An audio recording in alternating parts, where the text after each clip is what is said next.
Case में ऐसा लग रहा था कि कातिल हमारे साथ लुका छिपी का खेल खेल रहा था और देखना चाहता था कि हम उसे पकड़ पाएंगे या नहीं। तुम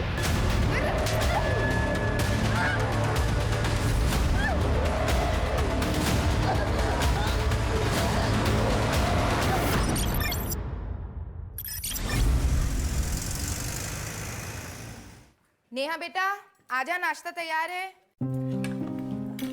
अरे यार माँ, फिर से पोहे बना दिए। कभी आलू वालू का पराठा भी बना दिया करो ना। आज खा ले, कल बना दूंगी। आंगनबाड़ी जाने में देर हो रही है। करुणा दीदी का 2 बार कॉल आ चुका है। ले खा ले। टिफिन तैयार है, ले जाना मत भूलना। मम्मी, वो आपकी शुगर की दवाई खत्म हो गई थी, खरीदी? रे भूल गई। क्या मम्मी आप भी। अच्छा एक काम करो, आप मुझे पैसे दो, मैं स्कूल से लौटते वक्त दवाई लेके आऊँगा। ये ले, बड़ा ध्यान रखता है मेरा बेटा। हाँ हाँ, बहुत बड़ा कर्मात्मा है ना ये। अरे कभी तो सीधे मुंह से बात कर लिया कर। शांति से खा ले, ध्यान रखो। मेरा तो मिलने का अभी मूड हो रहा है। तुमने कहा था ना कि तुम मुझे गिफ्ट दोगे, ब्रांडेड लिपस्टिक और आईलाइनर। तुम आओ तो सही, आईलाइनर क्या, जो तुम मांगोगे वो दूंगा। तो फिर ठीक है, मिलते हैं। बाय। दीदी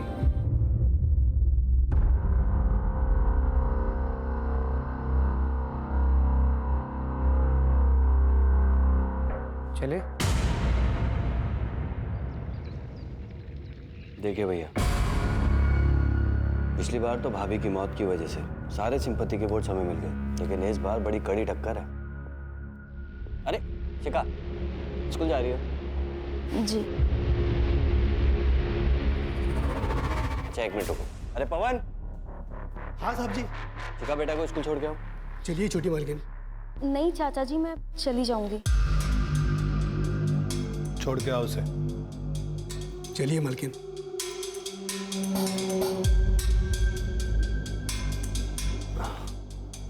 जैसा कि भैया मैं कह रहा था कि इस बार हमें कपड़ा व्यापारियों को अपनी तरफ करना होगा।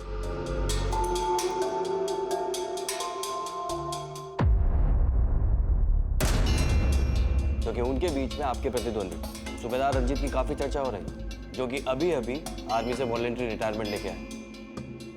लड़ने दो माँ, ये आर्मी की लड़ाई नहीं है, ये वार्ड कॉर्पोरेटर की लड़ाई है। इसमें राजनीतिक बुद्धि की जरूरत होती है।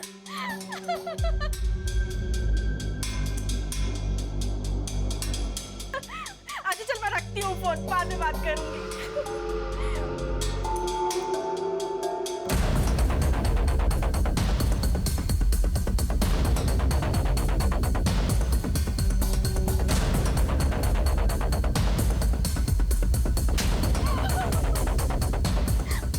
माफ कर दीजिए, गलती हो गई।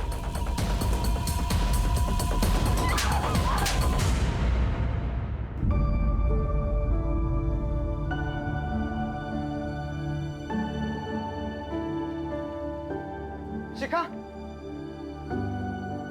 वो मैं हाँ विनीत, बोलो। वो हमें फिजिक्स के नोट्स चाहिए थे, लेने रह गए। ओके, मैं कल ला दूँ, चलेगा? हाँ ठीक है। शिखा हाँ बाय। या बाय।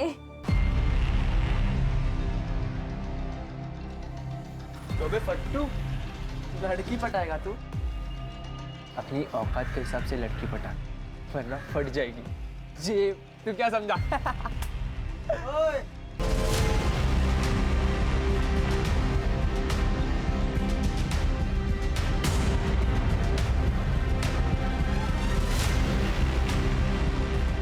फट जाएगी बेटा तुम दोनों की, अगर मेरे दोस्त को परेशान किया तो।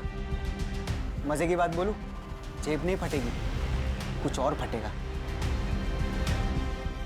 चलो निकलो। चल बे।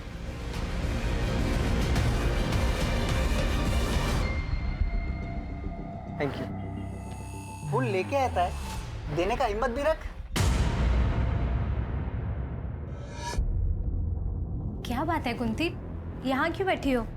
जाओ, क्लास में बच्चे तुम्हारा वेट कर रहे हैं। करुणा दीदी, मेरी हिम्मत ही नहीं हो रही। कैसे उन बच्चों को फेस करूं, कैसे चुप रहूं?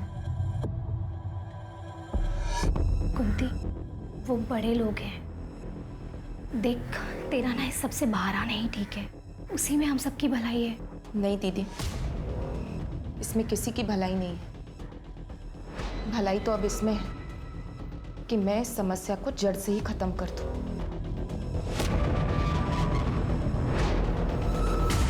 जितने गुलाब तूने प्रपोज करने से पहले वेस्ट किए, उससे कम में तो लोग शादी तक पहुंच जाते। तू शिखा को प्रपोज करने वाला है भी कि नहीं? करूंगा ना। हाँ तो कर ना। अगर तू प्रपोज नहीं करेगा ना तो मैं प्रपोज कर दूंगा शिखा को, क्योंकि वो उस आदमी की बेटी है जिसे मैं खुद आइडलाइज करता हूँ। किसकी? तुझे पता नहीं वो किसकी बेटी है? नहीं। क्या नहीं? ये देख, ये उसका बाप। मैं सच बोलूं, मुझे भी इनकी तरह बनना है। ये सब तो ठीक है, ये बाद में करना। अभी पढ़ाई पे फोकस कर, एग्जाम जारी है। एग्जाम छोड़, मुझे तो पढ़ने का भी मन नहीं है। मुझे तो गैंगस्टर बनना है, गैंगस्टर। तुझे जो करना है कर, मुझे तो अपनी पढ़ाई पूरी करनी है और जॉब ज्वाइन करना है, ताकि मैं अपनी माँ की मदद कर सकूं, जो पूरा घर संभालती है। और वैसे एग्जाम ना देने के लिए क्या करने वाला है तू? तू देख मैं क्या करता हूँ। चल। कुछ गड़बड़ तो नहीं कर रहा ना? अरे चल ना।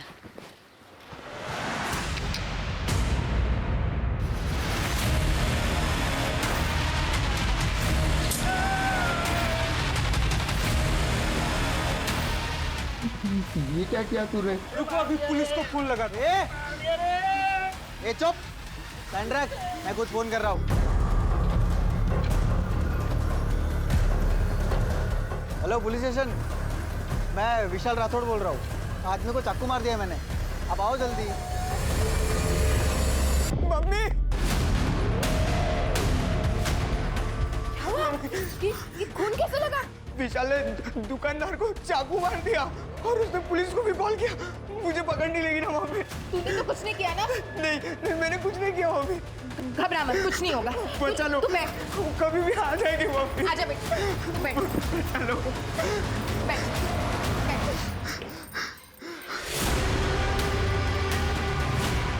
हेलो,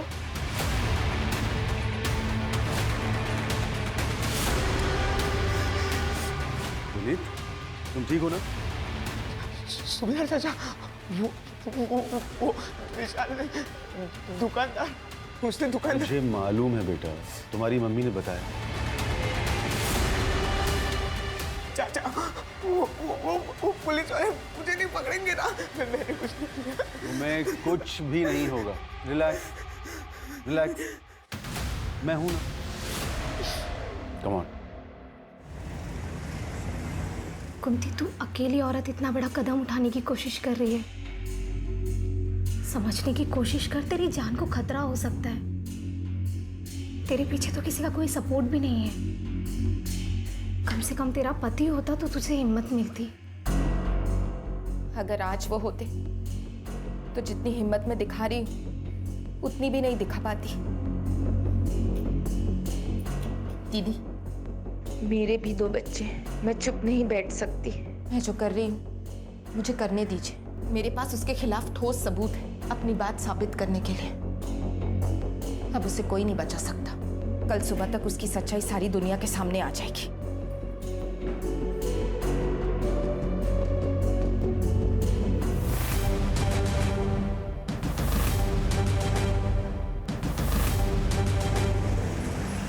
अरे मम्मी यार चलो ना, रितु दीदी ने स्पेशली कहा है कि आपको लेके आना है। अब आप चलो ना, आज उनका शादी का संगीत भी है। बेटा, मेरी तबीयत कुछ ठीक नहीं लग रही और वैसे भी मुझे कल सुबह जल्दी उठना है। एक जरूरी काम है। जैसे आपकी इच्छा। तुम दोनों वापस अकेले मत आना और बहुत देर हो जाए तो वहीं रुक जाना, ठीक है? ठीक है। तू क्या खड़ा है? अब तुझे भी नहीं जाना क्या? चल ना। चलो, bye.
Mummy mummy mummy mummy mummy mummy mummy mummy म-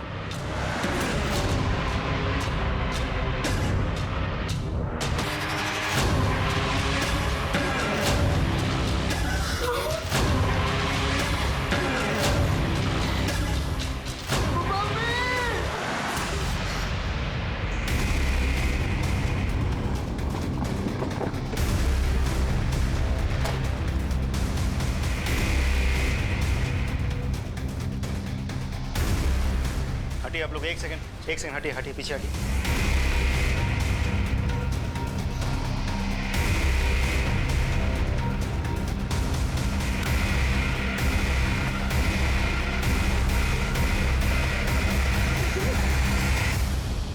आप लोगों में से सबसे पहले किसने देखा था? हम दोनों ने सर। एक्चुअली सर, कल रात को ना हम शादी के फंक्शन में गए थे और सवेरे जब लौटे तो मम्मी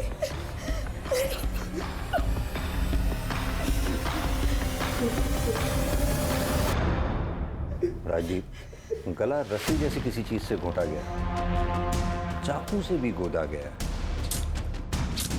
कातिल शायद चाहता नहीं था कि कुंती जी किसी भी हालत में जिंदा बचे। महेंद्र, घर में चेक करो, कहीं पोस्ट एंट्री के निशान है क्या? Right sir. राजीव, घर का चप्पा चप्पा छान मारो, देखो कोई मर्डर वेपन है क्या। Right sir.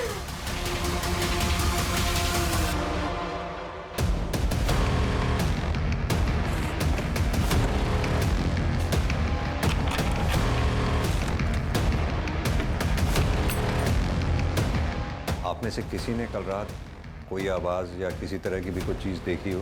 नहीं सर, हम लोग भी उसी शादी के फंक्शन में गए थे।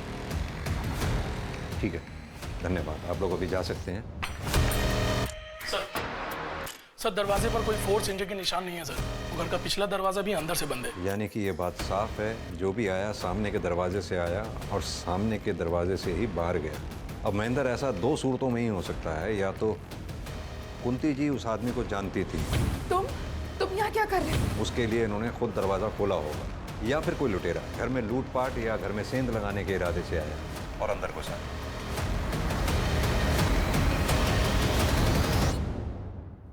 आप लोगों को किसी पे शक है? हाँ सर, ये सब उस सुनील ने किया है। कौन सुनील? वो लड़का ना मुझे हैरेस करता था और कुछ दिन पहले पता नहीं क्या सीखेगा ये सारी चीजें, मुझे तो बिल्कुल।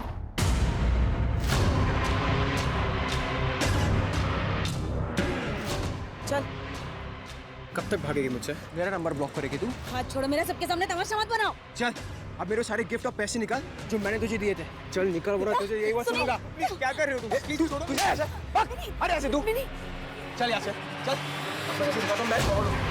छोड़ मेरी बेटी को, छोड़ मेरी बेटी का हाथ। क्या कर रहे? किसी का पति अपने परिवार को छोड़कर लापता ही हो जाए तो ऐसे हालात में औरत को ही सारी जिम्मेदारियां उठानी पड़ती है। बस वही कर रही हूँ। मैं और मेरा परिवार हमेशा आपका एहसानमंद रहेगा। आप हर कदम पर हमारे साथ खड़े रहते हैं।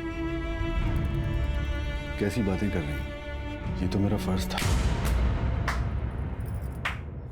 वाह, गुफ्तगू चालू है। बकवास बंद करो और चले जाओ यहाँ से। चला जाऊंगा, कुछ नहीं है भाभी जी।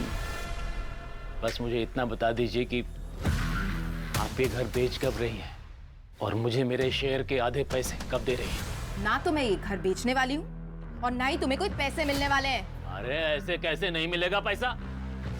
अगर मुझे इस घर में आधा शेयर नहीं मिला ना तो मैं तुझे, तेरे बच्चों को काट डालूंगा। क्या हुआ? तू चल बेटा, अंदर चल, कुछ नहीं।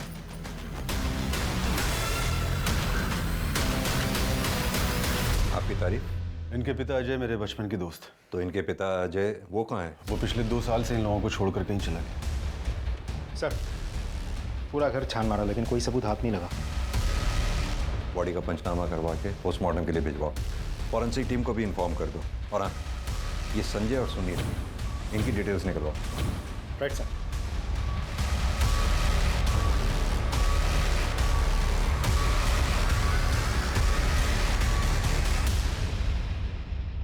मैंने कुंती भाभी को नहीं मारा है सर। ज्यादा भोलेपन का नाटक मत कर, समझा ना? तू नहीं मारा ना उसे? सर मैं मानता हूँ कि मेरी कुंती भाभी से बनती नहीं थी, क्योंकि वो ना सिर्फ मेरे हिस्से पर कुंडली मार के बैठी थी, बल्कि मेरे भाई को भी उसी ने गायब करवाया था सर, अपनी उस आशिक सूबेदार के साथ मिलकर, ताकि उन दोनों का अफेयर चलता रहे। सर वो एक नंबर की कैरेक्टरलेस औरत थी, अपने साथ साथ अपनी बेटी को भी अपने जैसा बना दिया था, हमारे खानदान की नाक कटवा दी उसने। दूसरों पर इल्जाम लगाकर बात को घुमा मत। सीधी तरह से ये बता, कल रात तू कहाँ था? कितने बजे सर? कल शाम से लेकर रात को तेरे सोने तक तू कहाँ था, क्या कर रहा था, सब बता। सर कल रात को 10 बजे तक तो मैं अपनी दुकान पर ही था, उसके बाद दुकान बंद करके सीधा कर गया। सर नेहा एक नंबर की चालू और धोखेबाज लड़की है, पैसों के लिए रिश्ते बनाती है और जब पैसे नहीं होते तो रिलेशन तोड़ देती है, और उसने मेरे साथ भी ऐसा ही किया।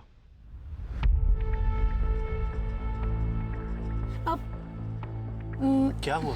पहले मेरी लिपस्टिक और आईलाइनर। अरे हाँ, ये लो।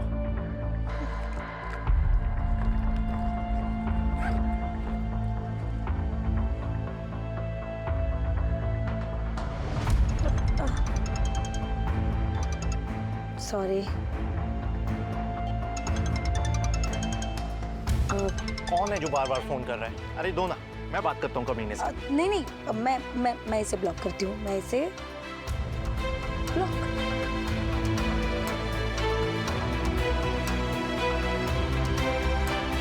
मुझे उसको सबक सिखाना था सर, और इसलिए मैंने उसका रास्ता रोका था। जो लड़का किसी लड़की की बेवफाई के बदले में उसका रास्ता रोक सकता है, उसको मोलेस्ट कर सकता है, किसी के थप्पड़ मारे जाने के बाद बदला लेने के लिए उसकी जान नहीं ले सकता वो? नहीं सर, आप गलत समझ रहे हैं, मैंने नेहा की माँ को नहीं मारा है।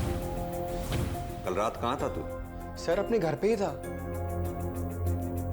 राजदीप, ये कुंती, नेहा, विनीत, संजय, सुनील, सूबेदार, इन सब की कॉल डिटेल रिकॉर्ड्स और मोबाइल की लोकेशन निकलवाओ, और ये कुंती की फैमिली की हिस्ट्री पता करो, और हाँ, ये पोस्टमार्टम की रिपोर्ट जल्द से जल्द मंगवाओ। बैठ सर।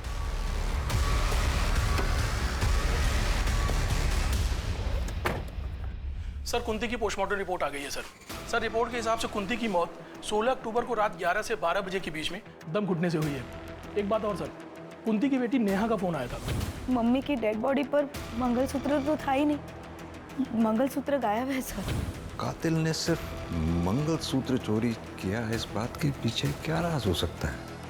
सर सभी के कॉल डिटेल्स और लोकेशन डिटेल्स आ गए हैं। इसके हिसाब से हादसे के वक्त नेहा और विनीत शादी के फंक्शन वाले एरिया में थे, लेकिन सुनील, संजय और सूबेदार ये तीनों अपने अपने घर वाले एरिया में थे। राजदीप, आजकल इन मोबाइल लोकेशन की रिपोर्ट्स पर भरोसा नहीं किया जा सकता।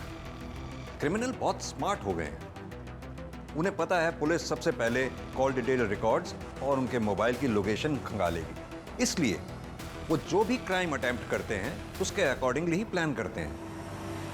कुंती की फैमिली की हिस्ट्री के बारे में कुछ पता चला? कुंती का पति अजय आज से 2 साल पहले अचानक रहस्यमय तरीके से गायब हो गया था।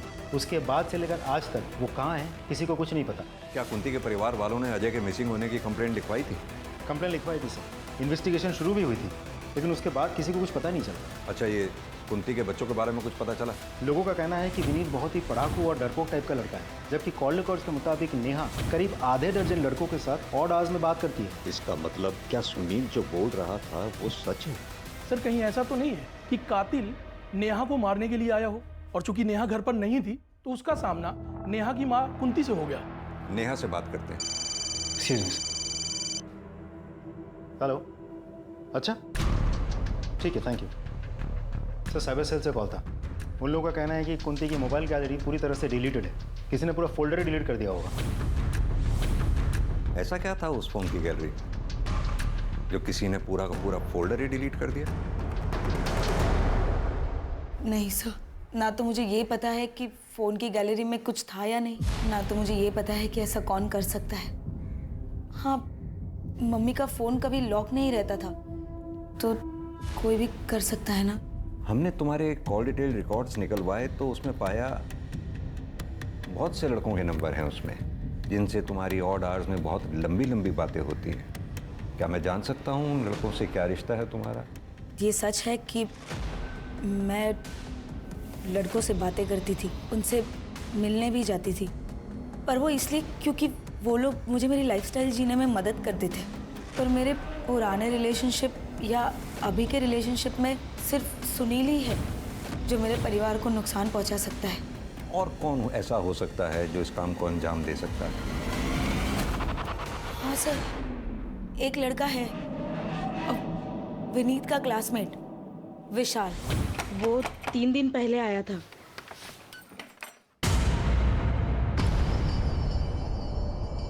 तू यहाँ क्या कर रहा है? तुझे तो बाल सुधार गृह में डाला था ना? भाग के आ गया। विनीत कहाँ है? मुझे मिलना है उससे। क्यों मिलना है विनीत से? अपने जैसा बनाना है क्या? मेरे ऐसा बन गया ना, उसकी जिंदगी बन जाएगी। विनीत कहाँ है? बुलाओ, वो काम है मुझे। अब रहने दो, मैं खुद ही ढूंढ लेता हूँ। अरे आंटी आप खबरदार जो मेरे घर में या मेरे बेटे की जिंदगी में घुसने की कोशिश की तो। ये आपने अच्छा नहीं किया। आपको पता है जिसने मुझ पे हाथ उठाया है वो आज तक बचा नहीं है। देख लेना, महंगा पड़ेगा। निकल यहाँ से। सर वो बहुत सनकी लड़का है। अभी कुछ दिन पहले ही उसने एक आदमी को दिन दहाड़े चाकू मार दिया था। कहाँ रहता है ये विशाल? जी मालूम है सर, मेरा बेटा विशाल बाल सुधार घर छोड़ के चला गया है। सर वो आया था 1-2 बार घर, लेकिन रुका नहीं, चला गया। उसका कोई फोन नंबर या फिर कोई तरीका उससे कांटेक्ट करने का? जी नहीं, ऐसा कुछ नहीं है मेरे पास। उसका कमरा देखना है हमें। आइए सर।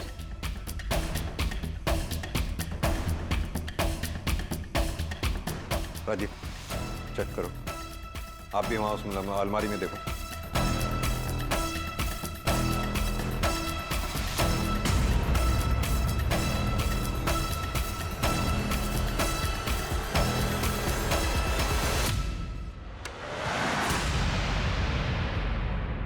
सभी आर्टिकल्स गैंगस्टर्स से रिलेटेड है, सब छटे हुए क्रिमिनल्स हैं। आपके बेटे ने ये सब क्यों कलेक्ट कर रखी थी? दरअसल विशाल गलत संगत में पड़ गया है। वो इनके जैसे गैंगस्टर बनना चाहता है सर।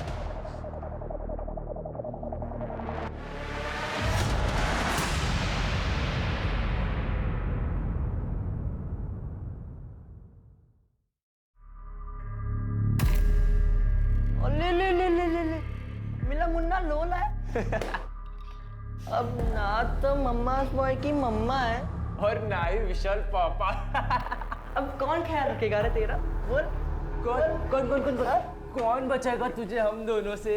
बचाएगा तुझे हम दोनों से। क्या कह रहे तुम लोग? निकलो तुम लोग। मैंने कहा लीव। चल बे, इससे पंगा नहीं लेते। रमाकांत जी की बेटी है, चल।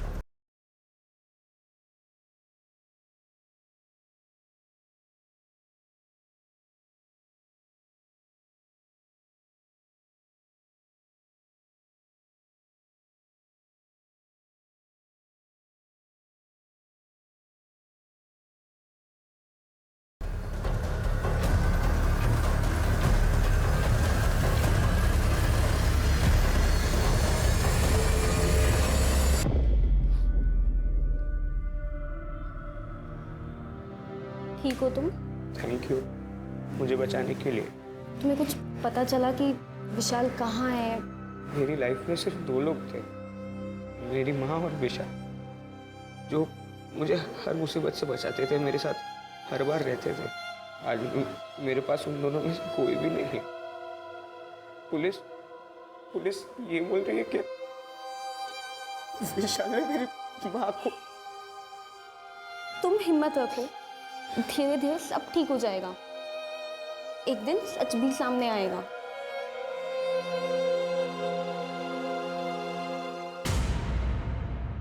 आप बस इलेक्शन पे ध्यान दीजिए। अरे शिखा बेटा, जाके जल्दी से तैयार होके आ जाए। क्यों तैयार होना है मुझे चाचा जी? क्योंकि तुम्हारे रिश्ते की बात कपड़ा व्यापारी संघ के अध्यक्ष शेखर मिश्रा से की है। शादी करनी है तुम्हारी। बहुत सुंदर हैं आप, मुझे आपकी बेटी पसंद है। तो शादी की डेट निकलवाइए आप। पंडित जी को हम अभी बुला लेते हैं।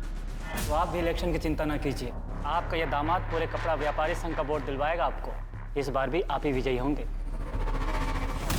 मुंह मीठा कीजिए आप। लेट।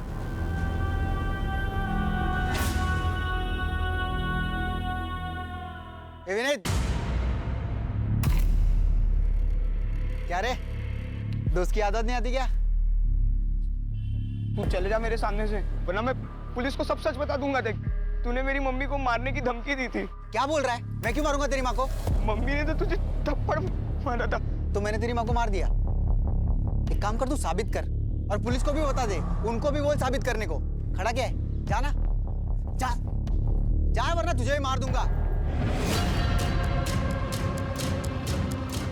सर, मुझे इंस्पेक्टर सर से बात करना। बोलो भी नहीं। मुझे रास्ते में विशाल मिला था, उसने कहा कि उसी ने मेरी माँ को मारा है,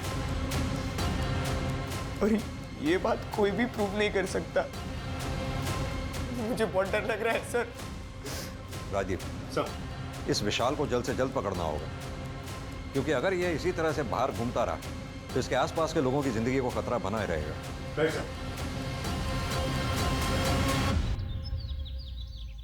सर, कुंती के फोन गैलरी का डेटा जो डिलीट कर दिया गया था उसको साइबर सेल ने रिट्रीव कर लिया सर। उसकी गैलरी में बहुत ही शॉकिंग वीडियो मिला है सर। सर, ये तो वार्ड काउंसिलर रमाकांत का भाई उमाकांत है। ये तो कोई बच्चों के पढ़ने जैसी जगह लग रही है। मतलब जैसे स्कूल या आंगनवाड़ी टाइप।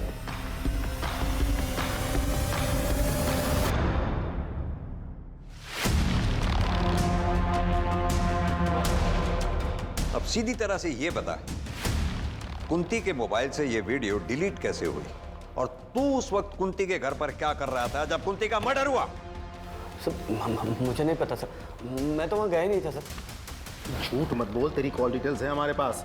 16 अक्टूबर की रात 11 से 12 बजे के बीच तो कुंती के घर वाले एरिया में मौजूद था कि नहीं? दूंगा रख के। बता दो। मैं कुंती के घर गया था, क्योंकि मुझे पता चल गया था कि उसने मेरी ये वीडियो तब बना ली थी जब। अच्छा, आपको पता है, मैंने सुना है कि आप यहाँ पे सबसे समझदार हो। हाँ, एक बात बताओगी, दूध पीने से हमें क्या मिलती है? ताकत। हाँ? अंकल, आपने क्या कर रहा? नहीं बेटा, कुछ नहीं कर रहा। हाँ? जैसे अच्छे बच्चों को सब प्यार करते हैं ना, वैसे मैं कर रहा हूँ। फिर क्या हुआ? मैंने आंगनवाड़ी केंद्र में कुंती की सीनियर करुणा पर दबाव बना कि वो मुझे सब कुछ सच सच बता दी, और उसने मेरी पावर के डर से मुझे सब कुछ सच सच बता दी। मैं सिर्फ कुंती के घर उस रात उसे समझाने के लिए गया। जैसे मैं वहाँ पहुँचा, मैंने देखा कि कुंती वहाँ मरी हुई थी सर। मैंने सर से कुंती का मोबाइल उठाया और अपनी वीडियो डिलीट की। उसके अलावा मैंने कुछ नहीं किया सर। राजदीप सर, अच्छी तरह से तोड़ाई करो उसकी, जब तक ये सच ना उगले। सर, नहीं सर, मैंने कुछ बोल सच। हाँ, सच बोल रहा हूँ।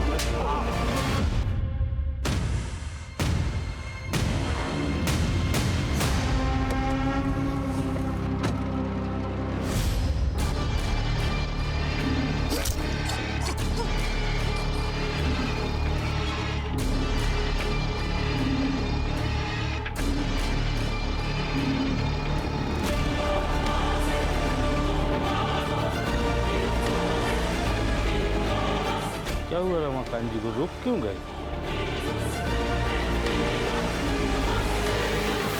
सब्जी सब्जी सब्जी।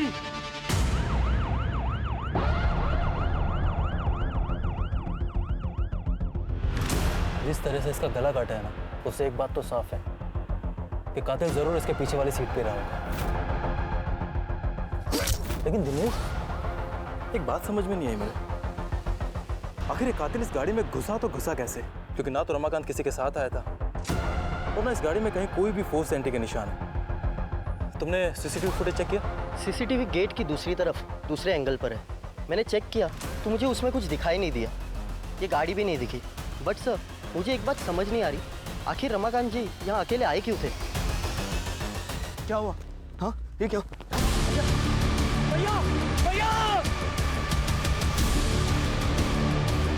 भैया के विधायक जी से आगामी इलेक्शन को लेकर एक गोपनीय मीटिंग थी।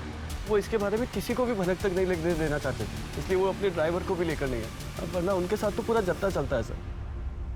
तुमको किसी पे शक है? सर, शक नहीं, पूरा यकीन है।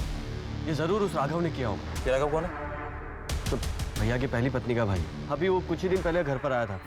अपने घर की औरतों को अपने राजनीतिक फायदे के लिए सीढ़ियां बना रहा है तू। पिछले इलेक्शन में तूने मेरी बहन को मार दिया, फिर पब्लिक सिंपैथी के लिए झूठ मूठ के आंसू बहाए और जीत गया, और इस बार उसी राजनीतिक फायदे के लिए तू मेरी नाबालिग भांजी की जबरदस्ती शादी करवा रहा है। ये मैं कतई होने नहीं दूंगा, फिर इसके लिए चाहे मुझे तेरी जान क्यों ना लेनी पड़े। क्या बोल रहा था तू? कौन किसकी जान ले सकता है? बंदूक पकड़ के कोई भी मर्द बन सकता है, अगर दम है ना तो अकेले में है, बिना हथियार के मिल। बकरे की तरह गला ना रेन दिया ना तो कहना। लेकिन ये मौका मैं तुझे दूंगा क्यों?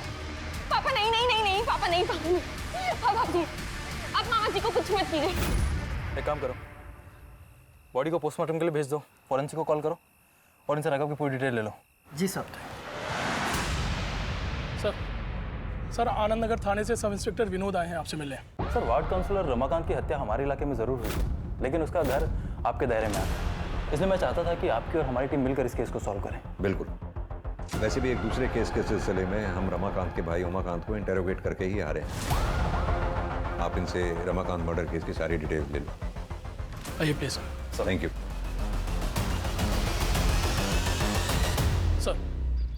सर रमाकांत मर्डर केस में जितने भी सस्पेक्ट्स हैं सभी के सीडीआर क्लीन लग रहे हैं सर, सिवाय उसकी बीवी कोमल के। कोमल किसी अरुण नाम के आदमी से देर रात तक लंबी लंबी बातें करती है सर। सिर्फ मेरी हंसने की आवाज बाहर जाने की वजह से उसने मुझे इतना मारा। अरुण अब मुझसे और बर्दाश्त नहीं होगा, तुम कुछ करो नहीं तो मैं मर जाऊंगी। कोमल, कुछ नहीं होने दूंगा मैं तुमको, मैं बाहर निकालूंगा तुमको। हाँ, चाहे उसके लिए मुझे अगर तुम्हारे पति का मर्डर भी करना पड़ा ना तो उससे भी नहीं हिचकिचाऊंगा मैं। तुम बस थोड़ा सब्र रखो।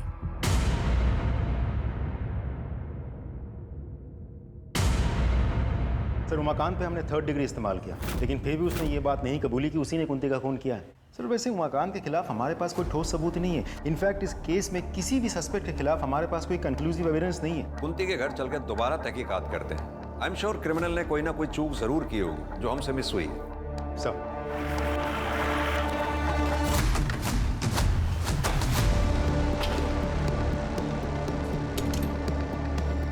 ताला लगाओ। राजीव सर, दोनों बच्चों को फोन करके बुला।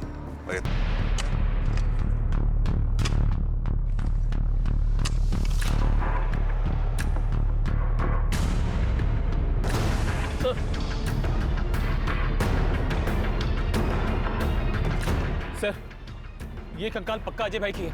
आप इन्हें दावे के साथ कैसे कह सकते हैं ये कंकाल आपके भाई की?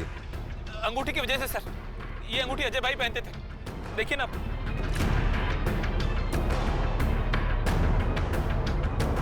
इस कंकाल को यहाँ गाड़ा किसने होगा? कंकाल को फॉरेंसिक जांच के लिए भेजो। उनसे कहो कंकाल का डीएनए बच्चों के डीएनए से मैच करके देखें। Right sir. सर कुंती के घर के आंगन से हमें जो स्केलेटन मिला था वो अजय का ही है। इसे करीब 2 साल पहले जमीन में गाड़ दिया गया था। सर पे चोट के निशान मिले हैं, जैसे कि कोई रॉड या किसी मजबूत चीज से मारा गया हो। सर इससे यही बात साबित होती है कि 2 साल पहले वो गायब नहीं हुआ था, उसे मारा गया था। लेकिन राजदीप, उस अजय को मारा किसने होगा? किसने उसे मारकर जमीन में गाड़ा होगा? सर हमने उस अरुण को हिरासत में ले लिया है। विनोद एक बात बताओ सर, क्या तुमने रमाकांत की गाड़ी का फॉरेंसिक टेस्ट कराया था? कराया था ना सर। क्या आया था उसमें? सर उसमें कुछ फिंगरप्रिंट्स मिले और ये भी पता चला है कि कोई गाड़ी की चाबी यूज़ करके गाड़ी में घुसा था, क्योंकि सर गाड़ी के अंदर कोई फोर्स एंट्री के निशान नहीं मिले हैं। हाँ, तो ये भी तो हो सकता है कि किलर जब गाड़ी में घुसा तो गाड़ी अनलॉक थी, या फिर दूसरी पॉसिबिलिटी ये है कि किलर के पास गाड़ी की डुप्लीकेट चाबी थी। अब सवाल ये उठता है कि डुप्लीकेट चाबी बनवाई किसने? सर ये देखिए, हम सबकी बातें करते रहे, ये कैसे हमारे दिमाग से छूट गया? विनोद एक काम करो, अपने एरिया में जितने भी डुप्लीकेट चाबी बनाने वाले हैं सबसे कांटेक्ट करो, अपने खबरियों को एक्टिवेट करो। Excuse me sir. हेलो, क्या? ठीक है, हम पहुंच रहे हैं।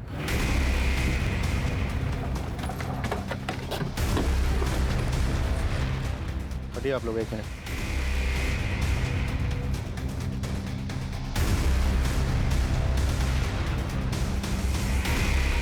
सर बहुत ही बेरहमी से मारा गया। बॉडी का पंचनामा करा के इसे पोस्टमार्टम के लिए भेजो, और ये जो बॉटल्स वगैरह आसपास रखी हुई हैं इसको कलेक्ट करके जांच के लिए भिजवाओ। जिस आदमी को विशाल ने चाकू मारा था उसके परिवार के बारे में भी पता करो। Right sir.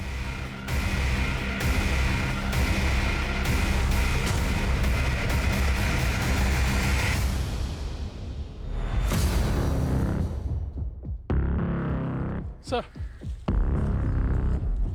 ये देखिए क्या मिला है सर। हाँ सर, मैंने एक डुप्लीकेट चाबी बनाई थी, लेकिन उसका नाम नहीं पता। दिनेश, एक काम करो, सामने चेक करो कोई सीसीटीवी कैमरा लगा है क्या, शायद वहां से उस आदमी का कोई क्लू मिल जाए। Okay sir.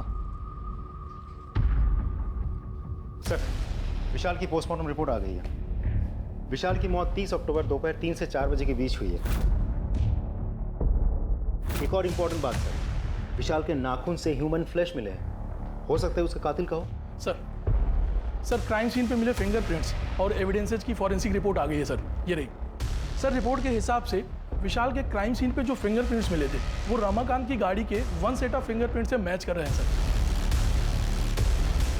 शिखा, तुम्हारे पापा की हत्या से पहले कोई तुम्हारे घर आया था?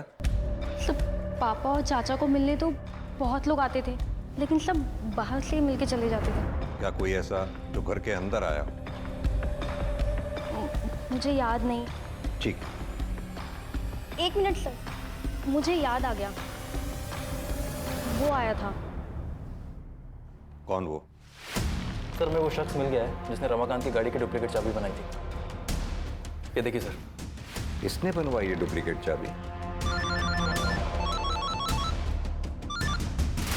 सर मैंने पता कर लिया है, वो फ्रेम किसका है। किसका?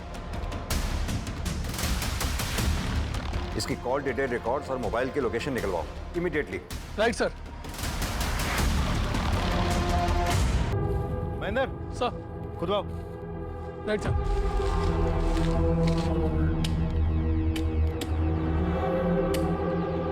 एक मिनट।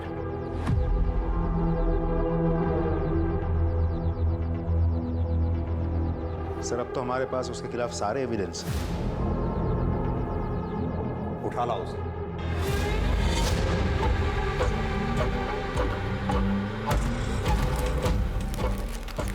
पहचाना इसे? ये हमें विशाल की डेड बॉडी के पास मिला, और जिस दुकान से तुमने इसे बनवाया था उस दुकानदार से भी हमने ये वेरीफाई कर लिया। तुमने रमाकांत को क्यों मारा?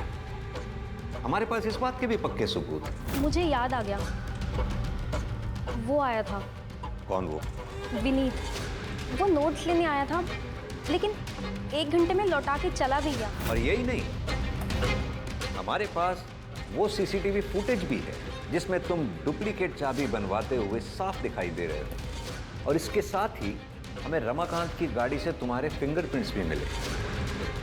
अब तक तुमने जितने भी मर्डर किए, हमारे पास तुम्हारे खिलाफ हर मर्डर का पक्का सबूत है। अब तुम बताना शुरू करो। बोलो। हाँ मैंने मारा है सबको। मेरी शुरू से ही आदत रही है कि अगर मुझे कोई चीज़ अजीज लगती है और उसे कोई कष्ट देता है या मुझसे दूर करने की कोशिश करता है ना, बर्दाश्त नहीं होता मुझसे। जैसे कि 2 साल पहले हुआ था। दारू पीने से रोकेगी मुझे?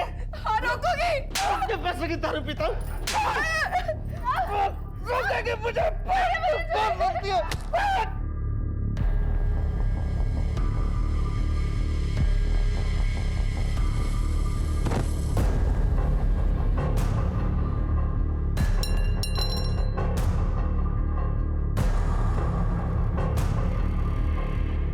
मम्मी ने मुझे बचाने के लिए घर के बाहर एक गड्ढा खोदा और उस पर पापा की डेड बॉडी को दफनाया।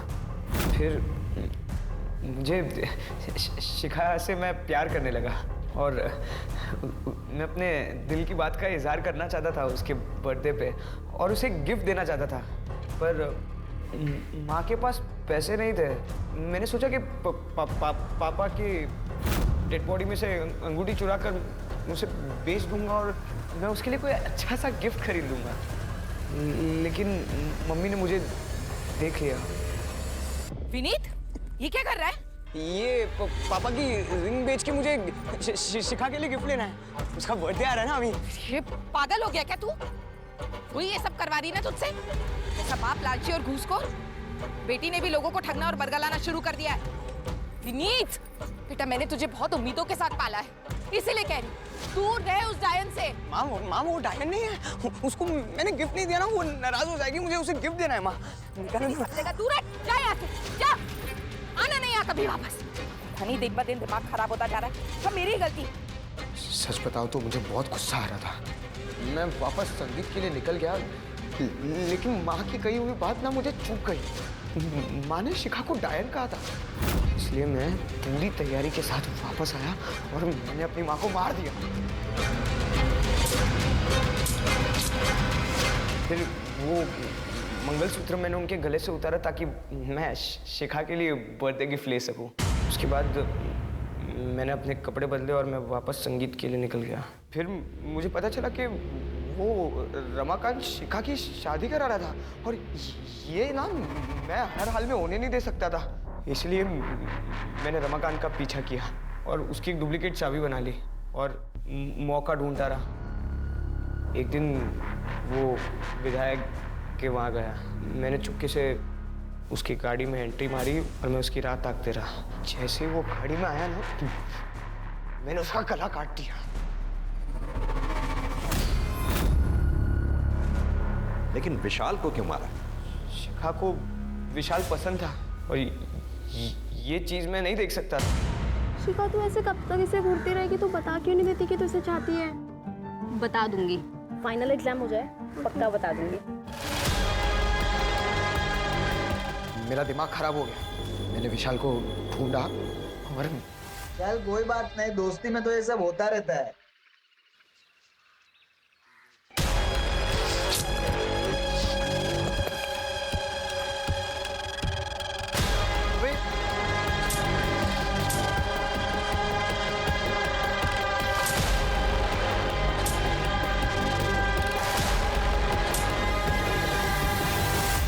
तुम्हारा कैरेक्टर तो सच में ही समझ से बाहर है। सच बताऊं, तुम मानसिक रूप से बीमार हो और मैं हायर अथॉरिटीज से ये रिक्वेस्ट करूंगा, तुम्हें तुम्हारे गुनाहों की सजा वो दी जाए जो किसी एडल्ट को दी जानी चाहिए।